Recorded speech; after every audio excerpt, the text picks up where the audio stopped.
Smartphone ඉන්ඩස්ට්‍රිය ගැන interest ඔයත් මමත් දන්න දෙයක් තමයි පහුගේ කාලේ ස්මාර්ට්ෆෝන් මැනුෆැක්චරින් කම්පැනිස් වල රෙවෙනියු එක එන්නම අඩු වෙගෙන යනවා කියන එක. මේකට ප්‍රධාන හේතුවක් වෙන්නේ ග්ලෝබල් ඉකොනොමික් ක්‍රයිසිස් එකත් එක්ක වැඩි වෙන උද්දමනය වෙන්න පුළුවන්.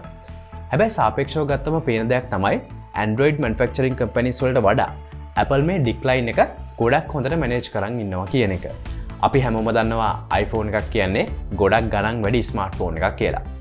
උදාහරණයක් විදිහට iPhones වල ගණන් අඩුම ස්මාර්ට්ෆෝන් එක දිහා බැලුවොත් ඒ කියන්නේ iPhone SE ස්මාර්ට්ෆෝන් එකක් විකිනෙන්නේ රුපියල් ලක්ෂ 1.5-2 අතර වගේ ගානකට.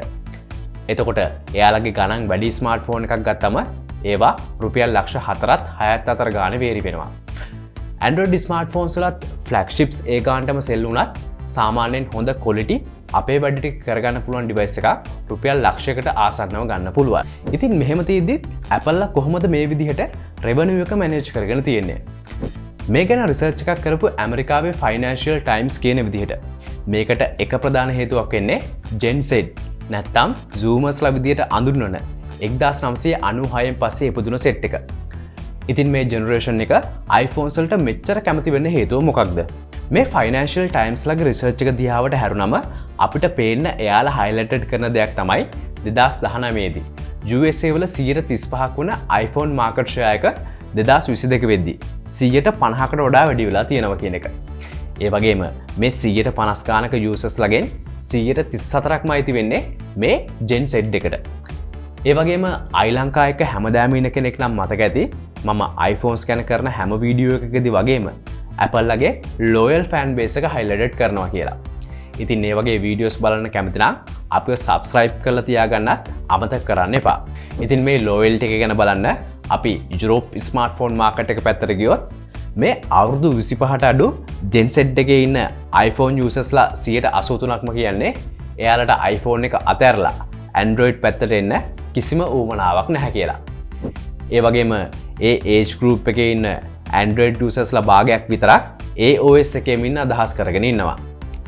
ලංකාවේ ස්මාර්ට්ෆෝන් මාකට් එක දිහාවටත් පොඩ්ඩක් අපි හැරුණොත් පේන දෙයක් තමයි ලංකාවේ second hand විදියට හරි iPhones වල sale එක ගොඩක් වැඩි වෙලා තියෙනවා කියන එක.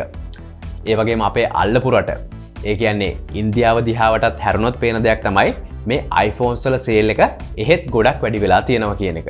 ඉතින් මේ Financial Times කියන විදිහට මේ USA වගේම Europe market එකේ මෙහෙම iPhones ජනප්‍රිය වෙන්න ප්‍රධාන හේතුවක් තමයි මේ iMessages කියන feature එක. ඉතින් iPhone user කෙනෙක් නම් ඔයා දන්නවා ඇති මේ WhatsApp වගේම තියෙන මේ iMessages වලින් third party app එකක් use කරන්නේ නැතිව ගොඩක් ලේසියෙන්ම free of charge chatting කරන්න පුළුවන් කියන එක. හැබැයි එහෙම වෙන්නේ ඔයා message කරන අනිත් පැත්තේ ඉන්න කෙනා iPhone user කෙනෙක් වුණොත් විතරයි. මොකද එහෙම නොවුනොත් එයාට ඔයා යවන iMessage එක යන්නේ සාමාන්‍ය SMS එකකට නැත්තම් MMS එකක් විදිහට convert වෙලා. ඉතින් මේ ප්‍රශ්නේ blue bubble එතකොට green bubble විදිහට ඒ රටවල් වල සැරටම යන කේස් එකක්. හැබැයි මේ ප්‍රශ්නේ අර මම කලිනුත් කිව්ව WhatsApp වගේ services use කරන ලංකාවේ ඉන්න අපිට එතකොට ඉන්දියාවේ වගේ රටවල් වල ඉන්න කට්ටියට ලොකු ප්‍රශ්නයක් නෙවෙයි. ඉතින් අපේ වගේ රටවල් වලදී මේ ගොඩක් අය iPhone එකකට යන්න පළවෙනි හේතුව තමයි ඒකට තියෙන brand recognition එක. ඒ වගේම දෙවෙනි හේතුව විදිහට කියන්න පුළුවන් වෙන්නේ මේ iPhones වල තියෙන clean design එක වගේම smooth user experience එක.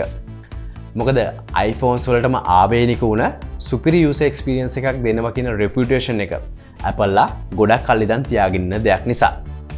ඉතින් තමන්ගේ බජට් එක iPhone එකක් ගන්න පුළුවන් ගානට තියෙනවා නම් මේ user experience එක ගන්නම මේ අපේ young generation එක iPhones පැත්තට ඇදිලා යනවා. තුන්වෙනි හේතුව විදිහට highlighted කරන්න තියෙන්නේ social media පැත්තෙන් එන බලපෑම. ඒ කියන්නේ අපි දන්නවා ලංකාවේ වුණත් ගොඩක් influencers ලා දැනගෙන නැත්තම් නොදැනගෙන හරි social medias වලින් මේ iPhones මාර විදිහට ප්‍රමෝට් කරනවා. ඉතින් මේ young generation එකේ mind එකට එහෙම කරන බලපෑම නතර වෙන්නේ එයාලා නොකා නොබී හරි iPhone එකක් ගන්න තැනටපත් කරලා. තව හතරවෙනි හේතුව විදිහට කියන්න පුළුවන් වෙන්නේ close ecosystem එකක් වුණ Apple ecosystem එකේ තියෙන Apple product එකක් use කරන්න යද්දී ඒකට අනිවාර්යෙන් උදව් වෙන ප්‍රධාන gadget එකක්. තවත් විදිහකට කිව්වොත් Apple ecosystem එකේ heart එක විදිහට මේ iPhone එක තියෙන එක.